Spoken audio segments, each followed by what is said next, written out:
Pour commencer, bonjour à toutes et à tous. Je suis François Burcet, infirmier en réanimation à l'hôpital Nord-Franche-Comté à Trévenans. Merci au CREF et à la réanimation de Vichy de nous accueillir ici. Dans la continuité des précédentes présentations, je vais vous parler d'une méthode d'amélioration de la sécurité et de la qualité des soins ainsi que de la gestion des risques, le comité de retour d'expérience et quel est son intérêt en réanimation. On va commencer par une définition. Le comité de retour d'expérience, c'est une démarche collective organisée, systématique de recueil d'analyse méthodique des événements indésirables associés aux soins sans conséquences graves pour le patient et les événements précurseurs de risques en vue de comprendre ce qui s'est passé et éviter de reproduire une situation comportant un risque. En gros, un événement indésirable s'est produit ou aurait pu se produire. Comment est-ce arrivé et pourquoi? Trouvons des méthodes de résolution afin que cela ne se reproduise plus. Donc, quel intérêt finalement de mettre en place un comité de retour d'expérience dans un service de réanimation? Tout d'abord, la réanimation, c'est un lieu où on va être confronté à de la gestion des situations d'urgence, qui sont des événements stressants, qui demandent une rapidité d'action et qui vont du coup créer un risque accru dans la prise en charge de nos patients et augmenter donc ce risque. Ensuite, il y a la multiplicité, la complexité du matériel qui va être utilisé entre nos poses d'ECMO, les respirateurs, l'utilisation des pousses seringues électriques, les médicaments. Finalement, en fait, on va avoir aussi de nombreux gestes invasifs qui, eux aussi, vont augmenter de façon accrue le risque. Sans parler de l'état précaire de nos patients qui vont présenter des pathologies sévères, ainsi que la grandeur des équipes. C'est vrai qu'en service de réanimation, on a un nombre de personnel plus important que sur des services conventionnels, ce qui fait qu'il y a plus d'intervenants auprès des patients. Et donc, il va y avoir une diversité parfois des pratiques et puis, qui ne seront pas forcément toujours très bonnes en fonction de l'uniformisation des pratiques de chacun ou non. Et enfin, c'est vrai que le CREX fait partie aussi des recommandations de l'HAS dans le cadre de la prévention des risques. On va revenir un peu sur l'intérêt de déclarer un événement indésirable associé aux soins. Finalement, comme on l'a vu lors des précédentes présentations, on va chercher à s'inscrire dans le cadre d'une culture positive de l'erreur. On va essayer de... On ne cherche pas un coupable, en fait, parce qu'on s'aperçoit qu'un accident, il est rarement imputable à une personne, mais il est plutôt issu d'une suite de défaillances successives. Il y a des facteurs humains, des facteurs matériels, organisationnels, culturels, les politiques de service, et donc voilà les différentes défaillances du système. Et on va chercher à découvrir quels sont les différents facteurs qui auront contribué à l'événement indésirable afin d'y apporter des réponses réalisables et adaptées au service, comme disait le précédent présentateur. C'est vrai qu'il faut, vraiment que ça soit quelque chose de réalisable au sein du service. Alors, CREX et qualité.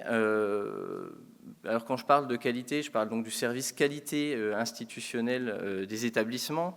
C'est important de travailler en collaboration et en complémentarité afin de, déjà d'une part pour nos services, je parle de notre expérience personnelle, avoir une aide dans la méthodologie de la mise en place d'un CREX qui est importante, et puis de l'autre côté, de façon à pouvoir valoriser le travail des équipes, faire des retours réguliers au service qualité pour voir qu'il y a une avancée dans les services pour la sécurité des soins. Alors CREX et RMM, finalement, on s'aperçoit qu'il y a beaucoup de choses qui se recoupent, qui se ressemblent. Le CREX, comme je vous l'ai dit, en fait, il travaille sur la base d'événements indésirables précurseurs de l'accident ou alors des accidents de faible gravité. afin de pouvoir éviter l'apparition d'événements indésirables graves, donc ils vont mettre en jeu le pronostic vital d'un patient, alors que la RMM est là pour point de départ cet événement indésirable grave. Finalement, CREX et RMM ne s'opposent pas, mais au contraire s'articulent parfaitement entre eux et sont complémentaires. Maintenant, je vais vous parler de notre expérience de la mise en place de comités de retour d'expérience en réanimation à l'hôpital Nord-Franche-Comté. Alors, notre groupe de travail s'appelle REX. Donc, voici notre petite mascotte. Pour ça, je vais commencer un peu par l'histoire de notre hôpital. L'hôpital de Trévenans sort de terre en 2017 avec sa nouvelle réanimation. Cette réanimation, en fait, elle est issue de la réunification des deux services de Réa de Belfort et de Montbéliard. Alors, avant l'arrivée sur ce nouveau site, il y avait pas mal de choses qui avaient été anticipées, notamment dans l'uniformisation des pratiques.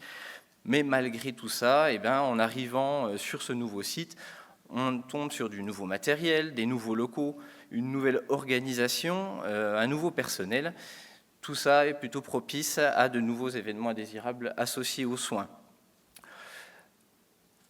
On s'aperçoit régulièrement que le personnel va émettre des plaintes lors de discussions plutôt informelles, je pense qu'on connaît un peu tout ça dans nos services, sur des sujets assez similaires.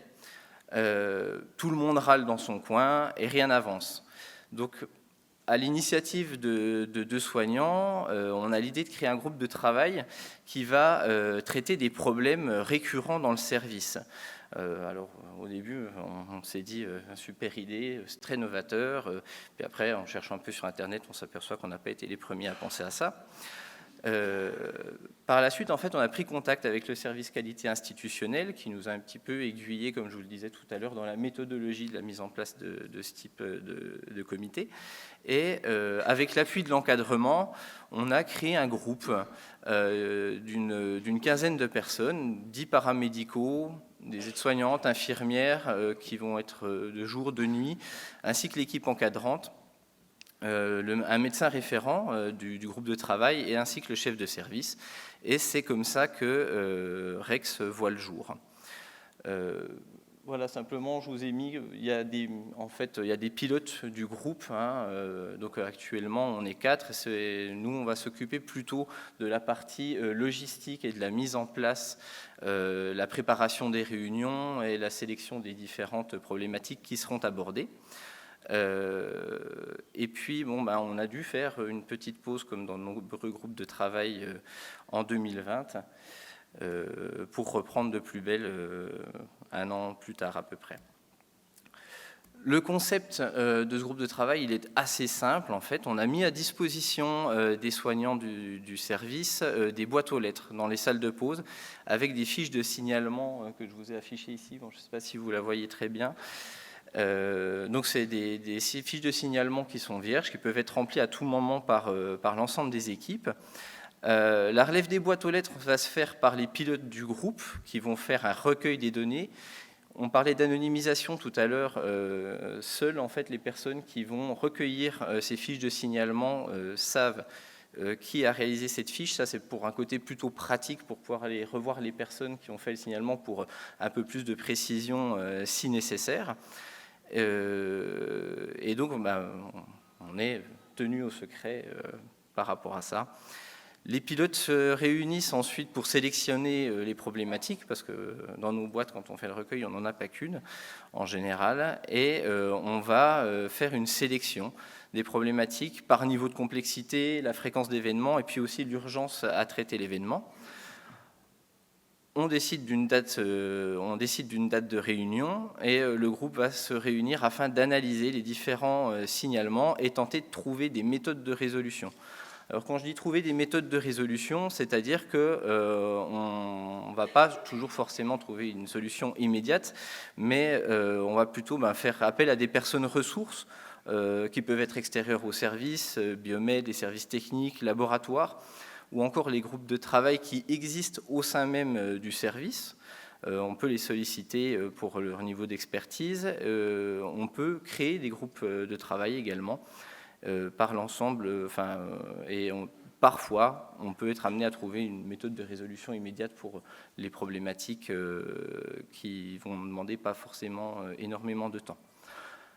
À la fin de chaque réunion, un compte-rendu est mis à disposition de l'équipe qui peut voir un petit peu l'évolution de leur signalement. Et une évaluation à distance va être faite pour vérifier l'efficacité des plans d'action qui auront été mis en place et puis leur avancée qui seront systématiquement revues lors des réunions suivantes. Pour que ça soit un petit peu plus concret, je vais vous présenter quelque chose voilà, un événement qu'on a pris en charge donc, dans le groupe REX.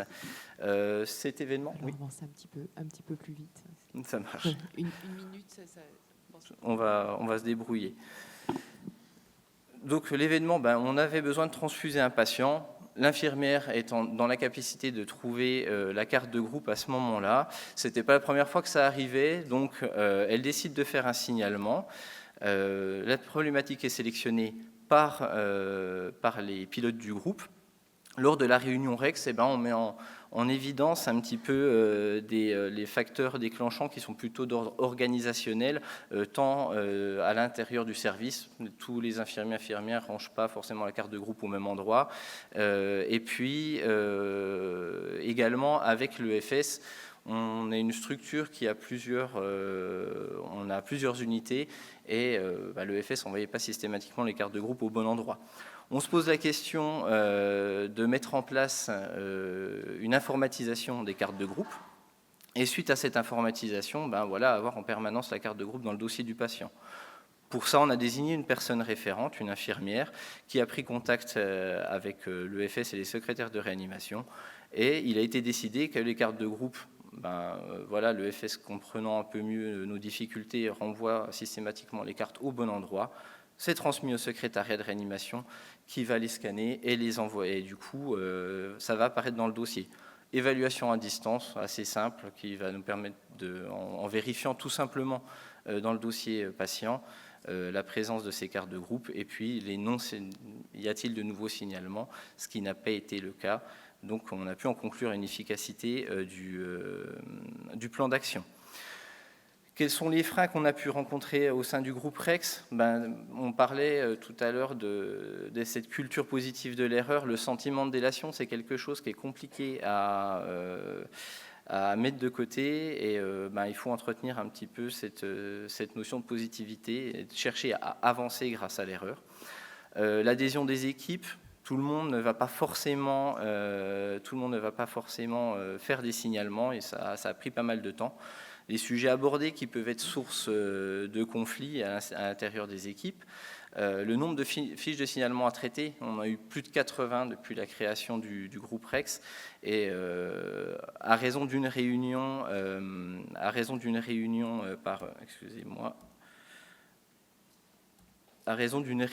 trimestrielle, ça prend forcément beaucoup plus de temps à traiter l'ensemble des fiches.